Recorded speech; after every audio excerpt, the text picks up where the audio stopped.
بسم اللہ الرحمن الرحیم۔ السلام علیکم۔ پاکستان میں سازش اور بیرونی مداخلت کی تاریخ۔ آج سنیے اس موضوع پر ڈاکٹر بابر روان کے کالم کا چھٹا حصہ۔ پاکستان کا مطلب کیا؟ تیرا میرا رشتہ کیا؟ لا الہ الا اللہ۔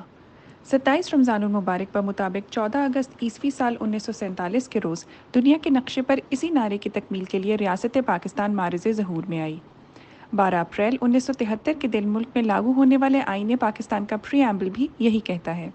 ریاست کے رہنما اصول یعنی principles of policy of the state بھی اسی مقصد کا حصول چاہتے ہیں۔ اسی تناظر میں پاکستان کی تاریخ دیکھنے اور پڑھنے کے لیے ہمیں فاتح بیت المقدس غازی سلطان حضرت صلاح الدین ایوبی رحمۃ اللہ علیہ 1148 تا 1193 کے تاریخی الفاظ پر نگاہ ڈالنا ہوگی۔ جناب ایوبی مسلم افواج کے بے حد بہادر اور کامیاب ترین کمانڈر ان چیف تھے۔ کہتے ہیں بیرونی حملہ آوروں سے زیادہ خطرناک اندرونی غدار ہوتے ہیں، لہٰذا پہلے ان سے نمٹنا چاہیے۔ سراج الدولہ حضرت ٹیپو سلطان اور حضرت صلاح الدین ایوبی کے مابین اسٹریٹجی کا یہی فرق تھا، جس کی وجہ سے مغربی حملہ آوروں، استعمار اور کروسیڈرز کے 8 عالمی حملوں میں بیرونی حملہ آوروں کو ایوبی کے ہاتھوں مسلسل شکست ہوتی رہی۔ حالانکہ تمام صلیبی حملہ آوروں کی پیٹھ پر مذہبی جنون اور مسلمانوں کے خلاف شدید نفرت محرک یعنی موٹیویشن کے طور پر کھڑے تھے۔ اپنے ہاں تقسیم ہند کے محض 3 سال 6 مہینے 22 دن بعد 9 مارچ 1951 کے دن پاکستان کی تاریخ کی پہلی سازش منظر عام پر آئی۔ اس وقت پاکستان کا دارالخلافہ شہر کراچی تھا، اسلام آباد شہر تھا ہی نہیں۔ آج کے 0 پوائنٹ سے سیکٹر F8 سے فیصل مسجد کی طرف جو شاہراہ جاتی ہے، اس جگہ پرانا گاؤں بسا ہوا تھا جس کا نام تھا گیدڑ کوٹھا۔ اسلام آباد میں دارالخلافہ بننے کے بہت بعد سازش کا ایک اور کیس سامنے آیا جسے کہا گیا مڈ نائٹ جیکلز یعنی نیم شب کے شغال۔ اس 1951 والے مقدمے کو پنڈی سازش کیس کا نام دیا گیا، جس کے 3 بنیادی اسباب سامنے آئے۔ پنڈی سازش کیس کی پہلی بڑی وجہ اس وقت کی عساکر کی قیادت کو اس بات کا کھٹکا تھا کہ فرنگی راج والے برٹش آرمی آفیسرز کی کافی تعداد پاکستان کے عساکر میں موجود ہے۔ ان جرنیلوں کے خیال میں یہ پاکستان کے لیے سیکیورٹی تھریٹ تھا۔ پنڈی سازش کیس کی دوسری بڑی وجہ سال 1947 تا 1948 میں آزادی کشمیر کی لڑائی کی ہینڈلنگ بنی۔ اس حوالے سے پنڈی سازش کیس کی ایک فائنڈنگ کارگل کی جنگ میں نواز شریف کی وار ہینڈلنگ سے بہت ملتی جلتی ہے۔ اسے ملاحظہ فرمائیے۔ Most immediate cause was their discontent with Liaqat's regime's handling of the Kashmir war with India. Army officers thought the government's acceptance of UN mediation and ceasefire as a tame surrender and flouting an opportunity to capture whole of Kashmir. Pindi سازش case کی تیسری بڑی وجہ major general Akbar Khan, جنہیں اس سازش کا مرکزی کردار قرار دیا گیا، کے خیالات ترقی پسندانہ تھے اور فیض احمد فیض، سید سجاد ظہیر وغیرہ جیسے انقلابیوں سے ان کا رابطہ بھی تھا۔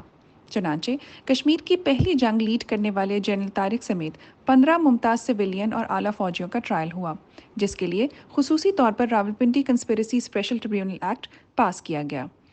انڈر ٹرائل ملزموں کی فہرست میں major general Akbar Khan, air commodore M.K. Janjua, major general Nazir Ahmad, brigadier Sadiq Khan, brigadier M. Latif, lieutenant colonel Zia uddin, lieutenant colonel Niaz Muhammad Arbab, captain Khizar Hayat, major Hasan Khan, major Ishaq Muhammad, captain Zafar Ullah Poshni, Mrs Naseem Shah Nawaz Khan, Faiz Ahmad Faiz, Syed Sajjad Zaheer اور محمد حسین عطا شامل تھے۔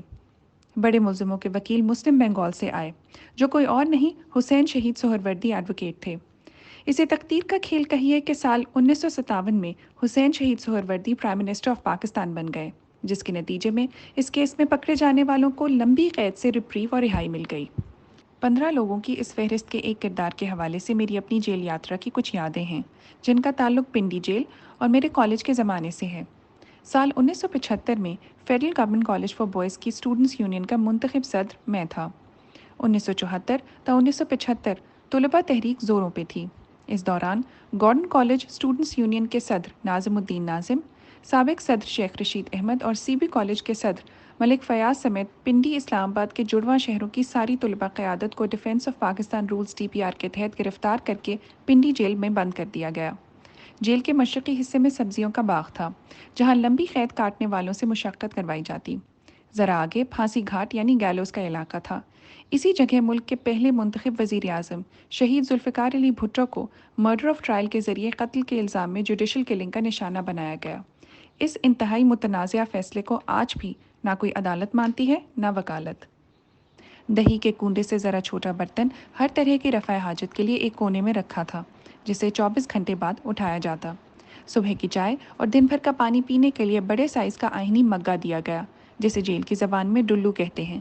ڈیتھ سیل کے قیدیوں کی شلواروں میں سے ازار بند نکال دیے جاتے ہیں، جس کی وجہ سے قیدی کو کمر بند کے بغیر شلوار لنگوٹ کی طرح کس کر باندھنا پڑتی ہے۔ نتیجے میں شلوار عملی طور پر برمیوڈا بن جاتی ہے، شلوار نہیں رہتی۔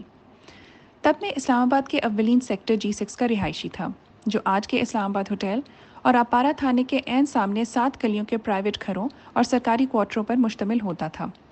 مجھے رات کے راہی گھر سے اٹھا کر پھانسی گھاٹ تک لائے۔ اگلی صبح اٹھا تو فیض احمد فیض کے کافی اشعار سرخ رنگ سے ڈیتھ سیل کی دیواروں پہ لکھے پڑھنے کو ملے، جن کے نیچے 2 نام، ایک بنگش اور دوسرا میجر اسحاق کا تھا۔ 7 لفظ کامریڈ اور مزدور کسان پارٹی کا نام بھی لکھا ہوا ملا۔ ڈیتھ سیل میں رنگ و روغن یا کوئلہ سرے سے موجود نہیں ہوتا۔ میں نے قید تنہائی کے ان مہینوں میں کافی دن غور کیا تو سمجھ آیا یہ تحریریں بنگش اور میجر اسحاق نے اپنا خون نکال کر انگلیوں سے لکھی تھیں۔ یہ 2 انقلابیوں کا اپنے لہو سے لکھا ہوا تاریخ کا سرخ باب تھا، جسے آپ شعری نعرے کہہ سکتے ہیں، اور انقلابی ایجنڈا بھی۔ بقول فیض، متاع لوح و قلم چھن گئی تو کیا غم ہے، کہ خون دل میں ڈبو لی ہیں انگلیاں میں نے۔ مزید سنیے اگلے حصے میں۔